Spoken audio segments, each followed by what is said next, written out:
Hello, hello. Ken Lane here for another one of my API Evangelist conversations where I get folks come by and that are doing interesting things with APIs and talk about APIs. So let's see who we got here today joining us. Hello, who are you? Hey, howdy, howdy. I am Adron, a API maker and user, et cetera, and also transit nerd. Yes, and that we're both total API nerds, and we've been going back and forth in the space for many, many years. But we're both transit nerds, ride trains, believe in kind of transit system and the train system in this country, despite its many shortcomings. And you had pointed me because I'm constantly swirling around in the technology, business, and politics of APIs and using transit as an analogy. And you said, you know what, you should read these three books about how the rail system unfolded in this country because there's the first financial products were kind of complex financial products were made during this time. Regulatory set the rail tracks. And so I want to hear your view of that history. Give people Yeah. your take. I want your view of how the rail system came to be in this country. And then I want to move into compare it with AI in this moment we're in today. Let's start with the rails. Yeah, definitely. So I always see a lot of parallels on anything big that starts to happen in the US because it tends to follow a little bit of a similar path. There's differences, but there's a lot of core similarities because of the way we fund things, the way we govern around things, or don't in some cases, and things like that. Uh, to kind of place where we are in the tech industry in general, like with computers and everything, not just AI, but just with computers, we're still very early, even in that sense. Um, and a lot of those things, or what is happening in AI, what is happening in technology, et cetera, is still in a very similar place to like what happened with the railroads at the inception of that industry in the United States. And just to kind of tell that story real quick, back when railroading started in the United States, we first like we got a steam engine from Britain, for example, but we started to build out little systems, which were small, completely privately funded. It was basically like having a kit car in your garage or something, right? As far as these companies were concerned that were doing it. And they slowly started to build out. So in the early days, very, very much grassroots, kind of different companies trying different things to see how it would benefit them, because that was the new technology at the time. And in many ways, computers were being utilized the same way in the 80s and 90s, et cetera. Companies were bringing them in and doing various different things, whether it's data analysis, reporting, or just trying to get people to use spreadsheets. That was a big one that caused a lot of disheveled situations where accounting departments went from, like, let's say you had 1,000 people, they all of a sudden became 200 people. Drastic reductions in that because people could do things with spreadsheets and became vastly more productive. Same thing in railroading. All of a sudden, few companies started to build out these full systems and we're like, oh, now we can get our big mass produced product, whatever it might be, whether it's coal mined out of somewhere or uh, cows to the butcher or whatever. We can get them in mass at high volume with the railroad to wherever we need if we build out the railroad system. So they started to develop the technology and get more and more advanced. After that early fledgling era, though, government started to get more involved, and not always directly infusing money or anything like that, but saying, hey, this is a national concern. We want to do XYZ. And one of the first things, big things that the government said was, we want to be able to go from the East Coast to the West Coast. We want lines across the country. We want to develop the western half of the country. So they put together efforts to build the transcons, which are four major rail lines, which still exist today and are kind of the backbone of the country's industry. In tech, I feel like we're kind of around that stage where the government's getting a lot more involved and saying, we need to be a leader in AI. We need to be a leader in this technology or that technology, and kind of safeguarded in some ways. For example, like with processors, there's a lot of concern around that. And some of it being, for example, located in Taiwan. We don't have the fabs here, et cetera. So there's a lot of thought coming from the government, and we're kind of at that stage where they start to get much more involved in industry to kind of regulate, but also push forward, or even in some cases fund certain types of projects. So that's where a lot of the parallels are that I've been drawing. Is I feel like we're kind of at that stage where things are going to get a little spicy in that regard. Well, and speaking of the spicy levels, I mean the drama level, personalities, amount of money that those early railroad days brought in. Would you make any comparisons towards today? Similar? Absolutely. And sometimes I hope to see certain comparisons. For example, there was a gold, gould, not the thing, even though I'm sure a lot of people were trading gold at the time too when they could get it. But gold was a guy who became very rich investing in basically taking over railroads and then kind of cannibalizing them into some degree, right? And he did a fair amount of damage, but he also forced expansion of certain lines and then kind of overbuilding and then would cannibalize them and make a bunch of money. And for a part of his life, he became flat broke after becoming ludicrously rich. And eventually he would get back into it and do like weird investment tricks to get back into it. But he was a guy who did not actually invent technology, did not actually push forward certain technology. He just invested in people and things and companies that did that, and then ended up broke, disenfranchised himself to a whole bunch of people, and then kind of got back into it, became not broke, but never really got truly rich again. And I almost can imagine Elon Musk falling into that same paradigm at some point, because he does seem to be going off the edge of a cliff. And Gold was one of those guys that did that. He didn't have the same, I mean, he didn't have ketamine or whatever, but he had similar issues that kind of drove him off a cliff, even though he seemed to be very, very successful at one point, until he started to cannibalize his companies and kind of make them implode. And that was one element of drama out of the many, many different people that were starting railroads or running railroads and trying to take over territories and things like that. So one of the other big ones, though, and I immediately, it triggered in my head when there was the announcement of we're going to put 500 billion into AI. I'm like, okay, cool, I guess, maybe. And the reason my train of thought went with that, haha, pun intended, I guess, if we go back into the history of the Union Pacific, which is one of the biggest railroads in America and also the world, when they first started building out, the CEO of that company was just a wretched human being, very horrible guy. But basically what he was doing, he was taking government money to expand the line, and he would do it in the cheapest possible way. So it wasn't always like the most efficient line, but he was getting it built.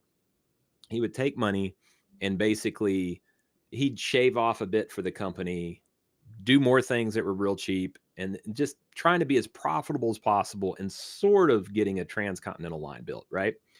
Well, he eventually ran the company into the ground. It went bankrupt. The government had to take it over and then figure out what was wrong and then unbreak it. And long story short, the company still exists today as Union Pacific, but they've had their trials and tribulations through this. And I feel like if the government is going to dump 500 billion into AI, they're going to experience a lot of that same trial and tribulation, because they don't even really know. They don't have a desired outcome. They don't have an idea of what they're really investing in. They're just like, you're just gonna dump billions into it. Maybe that's good, maybe not. You should probably have some idea of, well, one, what buckets that's coming from, because it's still not a small amount of money, and two, what do you hope to achieve?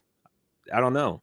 With the UP line, they had wanted it to connect into Sacramento to the Southern Pacific, smaller railroad at the time, and they eventually got there, but the line had to go bankrupt once before it actually made it all the way to Sacramento. And then that was one of the lines too that was notorious for, and hopefully AI doesn't do this today, but they managed to kill a whole ton of their workforce, because they weren't taking care of their people as they built across the country. It was kind of horrible. But when people need work, they do whatever they can do, and that was what UP was taking advantage of. So lots of rough spots there. Yeah, and you touch on the money part. I alluded to in kind of the intro there is I don't I feel like it was the early days of speculation and financialization of things at a scale that nobody had imagined before. Do you feel like Oh we're yeah. kind of in a similar moment, a crypto moment, where what's money, what's value, perception? Yeah, and I think even in the sense where we had cleaned up a lot of that over the century plus that era had occurred, the things that the investment vehicles and the investment maneuvers and strategies and tactics that they used back in the day are a lot of things that are kind of either severely frowned upon or just straight up illegal these days. Um, they would do tricks with the actual stocks because they would go get the physical stocks and like fake print stocks and sell those. There's all types of shady stuff that went on. And with the a lot of those things are basically being reintroduced with crypto because it can't really be regulated or observed. So absolutely horrible things are being done with that. Considering that a whole lot of crypto money got put into, well, the current election that just finished, but also the mechanisms that the people that are into that actually want to kind of use and unfold to finance things and to build out things. A lot of those same things are occurring just with crypto versus, the US dollar. um it's yeah, it's very interesting because also at a period in history, the very very wealthy people actually bailed out the US government because it went bankrupt. um and it almost seems like we could be upon that era again too, which is kind of shady and very concerning because the government went through a couple of years where they were just flat broke and couldn't figure out how to make money, couldn't get tax collection, all sorts of stuff was broken, and these bankers came in, said here's a giant bailout. Eventually you need to do something like have a central bank, because at the time there wasn't a central bank, it was just a bunch of competing currencies, i.e. kind of like crypto, a bunch of competing crypto, right? um so we could be in a similar situation like that, where all of a sudden the oligarchy it bails out the U.S. government or something, because the U.S. government is not solvent, right? But yeah, so all sorts of historical parallels in that regard, and a lot of that was tied very directly to railroading and industrialization. So we Yeah. could be in that same boat, and being that AI technology, et cetera, those are the high ticket, high dollar, high attention things in industry right now, in the market and everything. So that's where a lot of that type of activity and behavior and everything is occurring. Yeah, and I think people. You and I grew up around in the Pacific Northwest. Believe government. We want to drown it. You want the size you can drown it in a bathtub is the general consensus of folks I grew Yep. up with. I don't hold the same beliefs, but I think that's what they're kind of going for. But we kind of need government because you touched on. And I do API governance, so I'm all about standardization, and I Mhm. actually believe government has a pretty significant role. You mentioned currency, but Lincoln did like a rail thing too, right? Like there were some laws that helped kind of tame the wild west of Yeah. rail, right?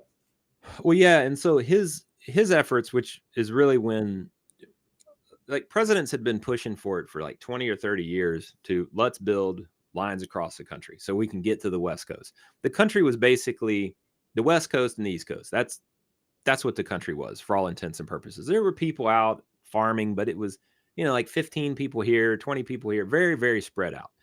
So the presidents, Congress, et cetera, wanted to be able to develop out in the middle of the country in places, get places built like, say, Kansas City or St. Louis, which they exist because of the railroads. So presidents had been trying to push this through. Congress was like, no, we shouldn't spend any government money. We shouldn't organize this. We should let whatever market forces dictate however any of these things had occurred. Um, so Lincoln was the first one who finally coordinated Congress enough, amazingly, considering the other things he was having to deal with at the time, like a civil war. But he had coordinated Congress enough where they actually passed some bills, which said, "All right, here's what we're going to do. We're going to partially fund, but partially allocate just land, and then do like a trade off where we give you land, we might fund some of the initial development, but then you have to pay back the loan, and eventually." You can use part of the land, the other part is government, and then they can sell it off and do whatever. And we're going to set up 4 tracks, and I don't mean in like railroad tracks, but like tracks of land, pathways to out west. And some of it still needs to be figured out because at the time they didn't know how the Rockies were oriented and things like that. But he set that up with Congress and they finally put it forth. And that's what really got the core railroads working on it. One was the Northern Pacific, which eventually, well, fast forward to today, that's the BNSF that runs from basically Chicago up to Minneapolis and then out to Seattle and Portland area. That was one of the big railroads that took on the effort. Union Pacific was basically put together, formed to take advantage of that. And then there was like Southern Pacific, and I'm drawing a blank on the other railroad that started to build out. But you got 4 transcon lines, 4 companies that were working on it. And it was a competition who would get there first. And the one that did get there first, they got to do the big media event, which you still see pictures around different places because everybody took pictures at the time of the event. But they drove the Golden Spike into that connecting track, and they had the 2 steam engines facing each other and a bunch of guys standing up on the steam engines.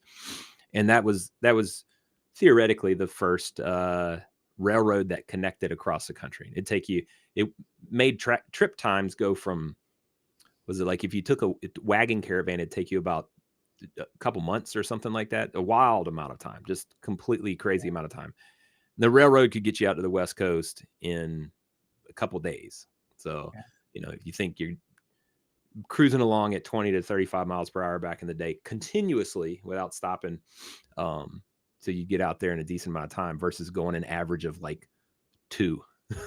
It's significant. I mean, it's a significant impact and change for people and goods. But I mean, all this competition, all this work, it's just good old American energy and ingenuity. There's definitely no genocide or racism or xenophobia involved. None of that was happening, right?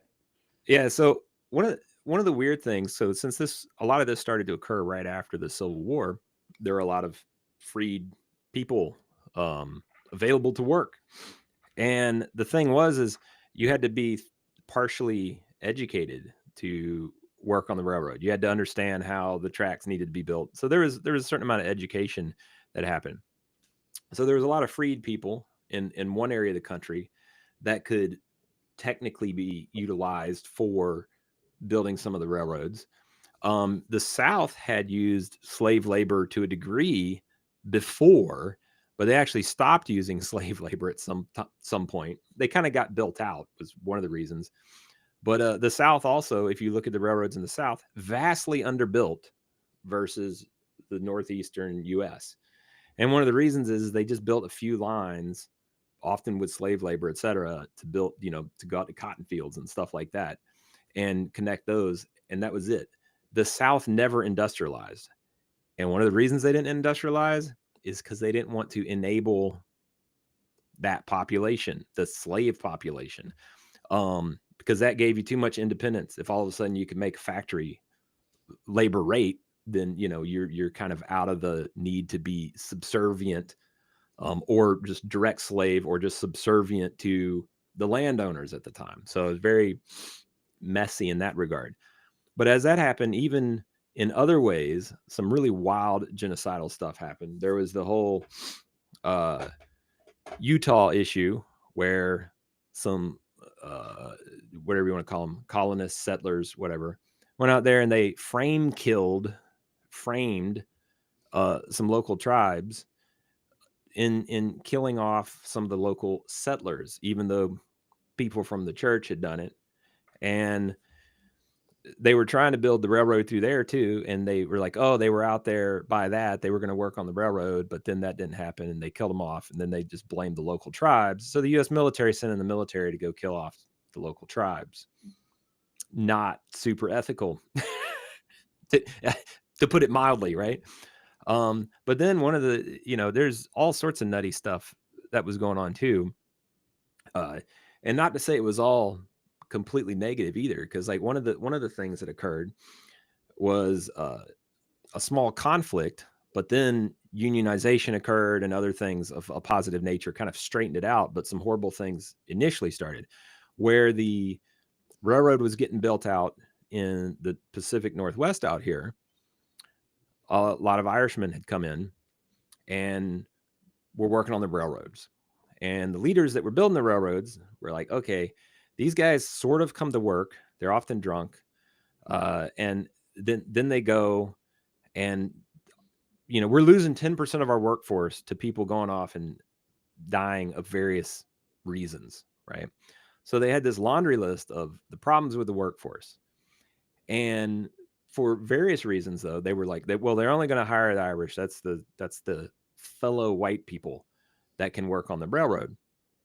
Well, speeding up a few weeks there, some Chinese men showed up and said, we'd work on the railroad for you. I'm paraphrasing, of course. We'll work on this job, and we'll do it for like, the team will work for $3 a month less, which is like 15% less than the Irish workers that they had at the time. Well, the Chinese men came in and started working on the railroad. And immediately the management noticed and said, okay, we didn't want to hire the Chinamen because we didn't want to hire Chinamen, right? Just pure kind of racist supposition. But then once they did that, they're like, oh dear, they're actually more consistent because they get up and they're doing two things. One, they're not dying because they make tea in the morning. And in anthropological research here, all of a sudden they realized, wait, when they showed up and made tea, they were getting rid of something that was killing the Irishmen. They were getting rid of the disease in the water because they would get bacterial diseases by drinking just water in the morning after having drunk at night. And they were trying to balance themselves out to go to work, but they're actually killing themselves by accident. They didn't, nobody knew it. But the Chinamen, also not realizing it, were killing the germs. So they would get to work fresh. They'd work the day, and then they would go gamble their money. They would gamble their money and then have to go back to work to make more money. So it became this thing which kind of fed itself. And then all of a sudden, like when you look through the history books, you realize a lot of the Western railroads from the western side inland were built by men from China, right? People brought over here for whatever reason, however they got here, but they were built by that. So literally China built our western side of the transcons, which is very fascinating because it started out as racist, but then it kind of was like, oh, wait, that was stupid because these guys actually are very good. But then they realized these existing assumptions were detrimental to their existing workforce. But also, sadly enough, at one point, just here in the Seattle region, for example, the Irishmen that were now pissed because they had their jobs taken away started a war with the Asian populace. And it didn't matter because they didn't know any different. They're like, we're just going to kill Asian people. So they started kind of, I guess you could call it like a micro war or a riot / protest where they started fighting with the Chinese, but also other Asian populations that were in the area.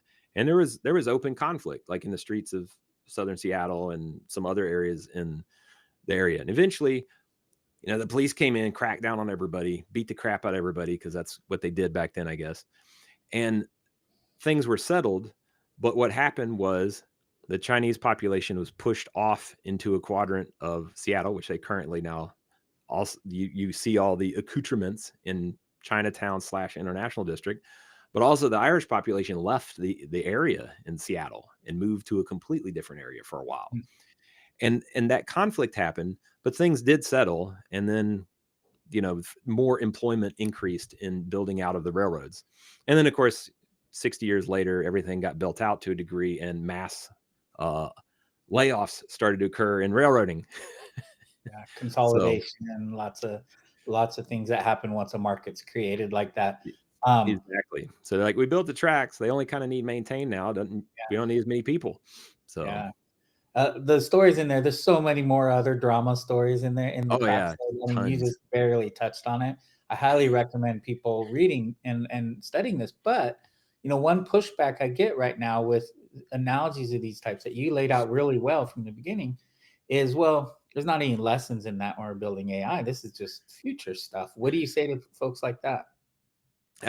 It's kind of ridiculous. There's always lessons in history, even if things don't directly parallel. There's lessons to be learned. Like for one, I mean, I feel like this shouldn't need to be said at this point, but racism, bigotry. It's just selling yourself short and selling the country short. Like we're ruining it for everybody when people are like that. So shouldn't need to be said, but that's obviously just stupidity. Like we don't need that kind of thinking. You need to have an open mind and, to be extra campy, kind of an open heart to people.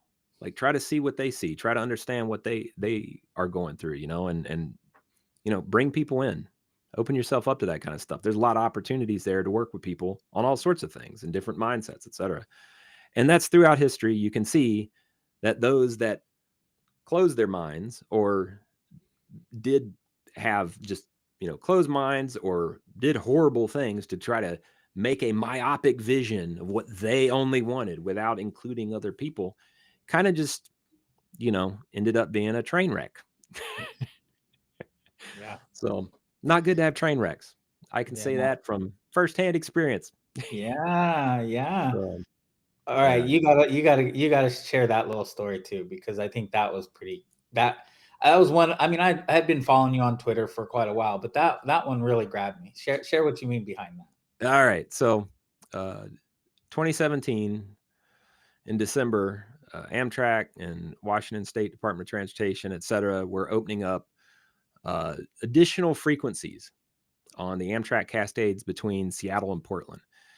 In addition to those frequencies, they were opening a new segment of track that left South Tacoma and went a different way than the tracks they had been using went. So the engineers, et cetera, drivers of the train, um, weren't overly familiar with that part of the trackage. And at the southern end of that trackage was a part where you needed to slow the train down from 80 miles per hour to 30 miles per hour because there was a 30-mile-per-hour S turn that went across the interstate and then back onto the main line where they could then go 80 miles per hour again. On the first trip southbound out of Seattle, I got on the business class car and whipped out my little laptop and I was doing some computery stuff. And we got to Tacoma. Everything seemed fine. We left Tacoma and we were cooking along at, well, track speed is 79 miles per hour. So technically we were doing 79 miles per hour, but I always just say 80 because it's easier. Anyway, we're cooking along at 80 miles per hour. And at the very end, one of the other problems, which they now realize, where you see the milepost sign was too close to the turn. And if you're cruising along at 80 miles per hour still, because you're not familiar and you might have missed the point where you needed to start slowing down, if you see that sign, you don't have time to turn down because the turn is literally like right there. Well, anyway, we were cooking along at 80 miles per hour and we went into the 30 mile per hour turn at 80 miles per hour and the entire train derailed, except for the baggage car, my bicycle, and the trailing engine. It had two engines, one on the front, one on the back. But all the other cars went off the tracks. They went off the bridge. The lead engine went into the middle of the interstate and stopped interstate traffic for I think it was 8 days. Because trains are big, if anybody doesn't know, especially in America. Trains are very big and the engines are huge. So they had to get a special load truck and crane out there that you usually see for building skyscrapers or something. And they had to load the engine on that because you couldn't just put it on some arbitrary equipment and drive it off. You had to get it on a big, big truck. The thing's 180 tons. So basically 4 M1 Abram tanks stuck together, right? Just massive amount of weight. And it was blocking all 3 lanes of the road. So the entire interstate southbound was closed for all those days. But the other cars went off. Most people survived some pretty serious injuries, but we did have 3 deaths in that one. And I was kind of sort of one of the first responders because I was on the train. So yeah. So trains suck when they wreck. They are Well, not fun when they wreck. I'm so glad you're okay. I mean, I was following it, and it's yeah, it definitely drew me in and helped me get to know you better. Did it change your view of trains? So I know how numbers work. So I knew that didn't technically, well, one, it seemed like an impossibility. It's like, good gosh, 99% of people, more than 99% of people will never be in a train wreck, period. Yeah. You'll probably be in a car wreck, but you won't be in a train wreck. Yeah. So I was like, oh, wow, I've now experienced the freak experience of being in a train wreck. And it was a bummer. But I was like, nope, I got to get back through this because I like to ride trains too much. So literally the next train I took was one of the transcons, the Empire Builder route from Seattle to Chicago. That was literally the next train trip I took like a month later. And you're on that train for 46 hours between Seattle and Chicago. Went to a conference, actually, a tech conference. So it kind of forced me to deal with the PTSD of the whole situation, which I will say was it was gut wrenching being on the train. Every time it would wiggle or something, I'm just like, oh, my body thinks we're getting in a wreck, even though I know we're not. I couldn't So, imagine. Well, good for you getting back on. That's well, thanks for sharing that. That was good. That yeah, was sure thing. well, I appreciate you coming by today and talking trains with me.